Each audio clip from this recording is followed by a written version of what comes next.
अस्सलाम वालेकुम स्टूडेंट्स। आज हम इलेक्ट्रिसिटी एंड मैग्नेटिज्म का लेक्चर नंबर 4 स्टार्ट करने जा रहे हैं। इसमें हमारे पास आउटलाइन है electric field due to continuous charge distribution. पहले मैंने जो बात की थी वो थी सिंगल चार्ज की, कोई एक पॉइंट चार्ज, कोई एक सिंगल चार्ज या टू चार्जेस, कूलम लॉ में हम टू चार्जेस हमने लिए थे। लेकिन यहाँ पे इलेक्ट्रिक फील्ड की बात होगी due to continuous charge distribution. किसी भी सरफेस पे, किसी भी वॉल्यूम में अगर चार्जेस जो हैं वो कंटिन्यूस चार्ज हैं, डिस्ट्रीब्यूट हुए हुए हैं, तो उनकी हम बात करेंगे, उसकी वजह से इलेक्ट्रिक फील्ड कैसे होगी। सो लेट्स स्टार्ट करते हैं। Electric field due to continuous charge distribution. हमारे पास 3 काइंड्स हैं चार्ज डिस्ट्रीब्यूशन की। नंबर 1 है linear charge distribution, the amount of charge per unit length. अगर किसी एक लेंथ में, एक लेंथ है हमारे पास L, उसमें अगर चार्ज डिस्ट्रीब्यूट हुए हैं उसको हम कहते हैं लीनियर चार्ज डिस्ट्रीब्यूशन। इसका इंडिकेटर क्या है ऑफ लीनियर चार्ज डिस्ट्रीब्यूशन का? लीनियर चार्ज डेंसिटी, जिसको हम रिप्रेजेंट करते हैं लैम्डा से। Lambda is equal to D Q over D S. D Q किसके इक्वल आएगा? D Q is equal to lambda D S. एक लाइन में चार्जेस पड़े हैं किसी भी लेंथ L में, उसको हम कहते हैं linear charge distribution. Second number पे surface charge distribution, the distribution of charges over a surface area. कोई भी एरिया है उसमें अगर चार्जेस जो है वो डिस्ट्रीब्यूट किए गए हैं तो उसको हम कहते हैं surface charge distribution. The representative of surface charge distribution is surface charge density. इसको हम सरफेस चार्ज डेंसिटी से रिप्रेजेंट करते हैं सिग्मा से। Sigma is equal to D Q over D A. यहाँ पे एरिया आ जाएगा, वहाँ पे क्या था D Q over D S. कोई भी लेंथ है एस, तो यहाँ पे क्या है area D Q over D A. D Q की हम वैल्यू निकालेंगे तो D Q is equal to sigma D A. हम दे सकते हैं एक एरिया में जो चार्जेस हैं वो इक्वली डिस्ट्रीब्यूट हैं। थर्ड पे है हमारे पास volume charge distribution, distribution of charge in 3 dimensional region. अगर हमारे पास कोई वॉल्यूम है, 3 डायमेंशनल रीजन है, उसमें अगर जो चार्जेस हैं वो डिस्ट्रीब्यूट किए गए हैं तो उसको हम कहते हैं volume charge distribution.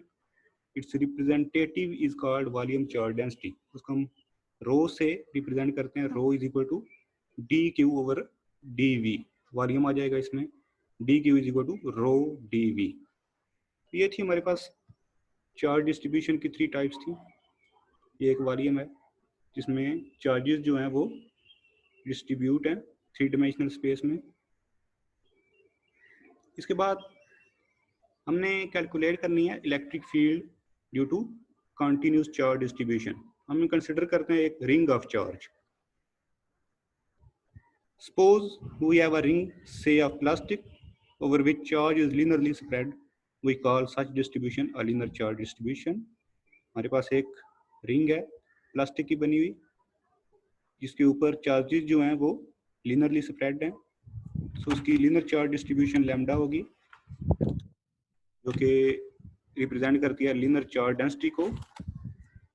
We are interested in electric field at point P of ring at a distance z along z axis। हमने ये फिगर देख लें, पॉइंट P पे हमने रिंग कंसिडर की है जिसका रेडियस r है, और z डायरेक्शन में हमने पॉइंट P पे हमने इलेक्ट्रिक फील्ड कैलकुलेट करनी है। So we are interested in electric field at point P of ring at the distance z along z axis। select a length element ds। उस ring का थोड़ा सा पार्ट एलिमेंट जो है ds लेंथ एलिमेंट कंसिडर करते हैं, जिसकी length ds है उन रिंग, और इसमें चार्ज क्या होगा dq। थोड़ा सा हमने चार्ज लेना है जिसका, और वहां से हमने कैलकुलेट करनी है पॉइंट P तक electric field. Charge on this length is dq and linear charge density is given by lambda is equal to dq over ds। जैसा कि हम पहले पढ़ चुके हैं, lambda is equal to, lambda क्या है linear charge density है, is equal to dq over ds, dq की वैल्यू निकालने is equal to lambda ds. This is equation number 1, where dq is small amount of charge in small length element of ring. Let radius of ring be r है, ring का जो radius है वो क्या है, capital R है. The length element ds of the ring at the distance from point P. The electric field due to this length element at a distance r is given by distance r जो है उससे electric field जो है वो क्या होगी, DE is equal to 1/4 pi epsilon naught DQ over R square. यहाँ पे क्योंकि एक ही चार्ज को हमने कंसिडर किया उसका DQ स्मॉल चार्ज, तो इलेक्ट्रिक फील्ड क्या आएगी, ED is equal to 1/4 pi epsilon naught DQ over R square. Put the value of DQ from equation number 1 to equation number 2. DQ की वैल्यू पुट कर दें, DQ is equal to lambda ds put कर दें, ये equation number 3 बन जाएगी.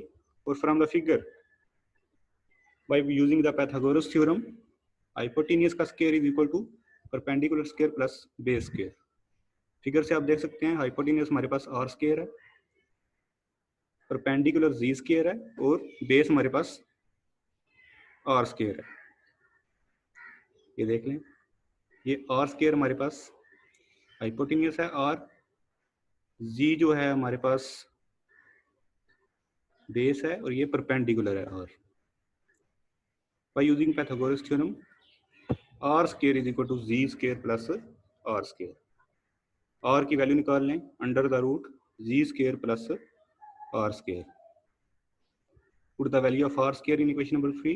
Equation number 3 में r square की वैल्यू पुट कर दें, d is equal to 1/4 pi epsilon naught lambda ds over z square plus r square. Equation number 4 आ गई. From the figure DE has two components, one is the parallel and other is the perpendicular to z axis. two component है field के, perpendicular component D is sin theta है, should cancel each other, and जो second component है electric field का which is the horizontal component जिसको हम कहते हैं DE cos theta. तो E is equal to integration of x is equal to 0 to x is equal to 2 pi r DE cos of theta. ये हमने ring ली हुई है, तो रिंग एक सर्कुलर पाथ है, उसका सर्कुलर शेप की है, तो उसका जो सर्कमफेरेंस है वो 2 पाई आर होता है सर्कल का. तो हम लिमिट लेंगे from 0 to x is equal to 0 to x is equal to 2 pi R. Put the value of d from equation number 4 into equation number 5. DE की वैल्यू पुट कर दें इसमें, ये ऊपर वाली सारी, ये DE की वैल्यू इक्वेशन नंबर 4 से 5 में, तो ये पुट हो गई वैल्यूज की और साथ cos थीटा आ जाएगी. From the figure cos theta बराबर होता है बेस ओवर हाइपोटेन्यूज. बेस हमारे पास क्या है, z है, और r जो है वो हाइपोटेन्यूज है.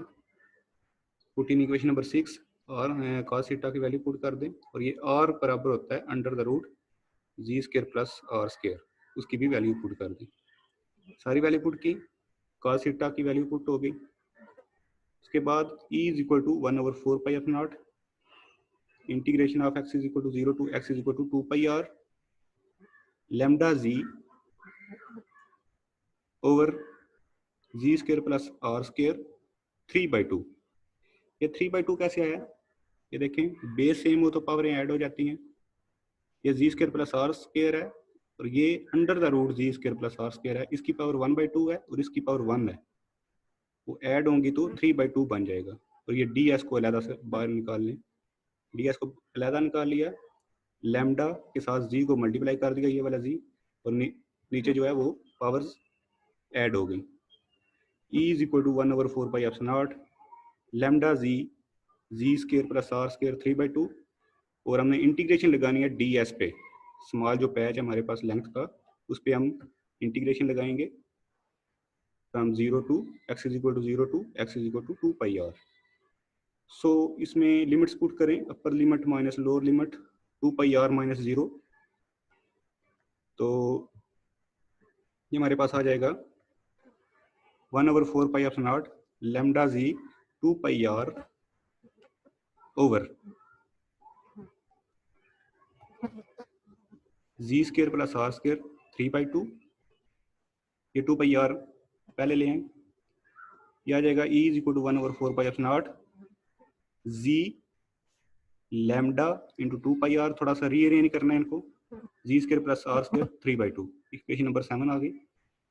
तो ये जो है ना हमारे पास लैम्डा इंटू 2 पाई आर ये इक्वल होता है चार्ज के, टोटल चार्ज, क्योंकि लैम्डा क्या है, लीनियर चार्ज डेंसिटी है, और 2 पाई आर उसका सरकमफेरेंस है रिंग का, ये इक्वल टू क्यू आ जाएगा। इक्वेशन नंबर 7 क्या बन जाएगी, E is equal to 1/4 pi epsilon naught Z Q over ji square plus are square 3/2। If point P lies far off, then Z is very greater than R. अगर point P जो है वो लाई करे, बहुत ज़्यादा डिस्टेंस पे हो P जो पॉइंट है, तो Z जो है, Z जो लेंथ है वो बहुत ज़्यादा हो जाएगी उसके रेडियस से। रेडियस तो वही रहेगा, लेकिन लेंथ जो Z है वो अगर बहुत ज़्यादा हो जाए तो हम R को निगलेक्ट कर सकते हैं, Z square plus are square को is equal to Z square लिख सकते हैं। सो इक्वेशन नंबर 8 क्या बन जाएगी, E is equal to 1/4 pi naught Z Q over ji square की पावर 3/2, आर को निगलेक्ट कर दिया, E is equal to 1/4 pi naught Z cube over Z cube. Z cube कैसा है, ये पावर, ये स्क्वायर था, ये 2 के साथ कैंसिल हो गया, so E is equal to 1/4 pi epsilon naught Q over ji square, z भी एक कैंसिल हो गया। In such a case ring behave like a point charge की तरह बिहेव कर रही है। If point P lies at the centre of the ring then Z is equal to 0। अगर जो पॉइंट P है वो लाई करे सेंटर ऑफ द रिंग, तो हमारे पास Z जो डिस्टेंस था, हमने जो Z डिस्टेंस लिया हुआ था वो 0 हो जाएगा। सो क्वेश्चन नंबर 9 क्या, क्वेश्चन नंबर अगर 10 में 8 में अगर हम Z 0 पुट कर दें क्वेश्चन नंबर 8 में, so equation 8 become E is equal to 1/4 pi epsilon not 0 into Q over 0 का स्क्वायर प्लस आर का स्क्वायर इंटू 3/2। तो E हमारे पास 0 आ जाता है जब क्या हो, पॉइंट P लाई कर रहा हो सेंटर ऑफ द रिंग, उस वक्त क्या हो जाता है, Z जो डिस्टेंस हमने लिया हुआ था वो 0 हो जाएगा। जब Z को हम 0 पुट करेंगे इक्वेशन नंबर 8 में, हमारे पास इलेक्ट्रिक फील्ड हमारे पास 0 आ जाएगी। अदरवाइज हमारे पास इलेक्ट्रिक फील्ड क्या है, एट पॉइंट P क्या निकलेगी, E is equal to 1/4 pi epsilon naught Q over ji square. तो स्टूडेंट्स ये था आज का लेक्चर, अल्लाह हाफिज़।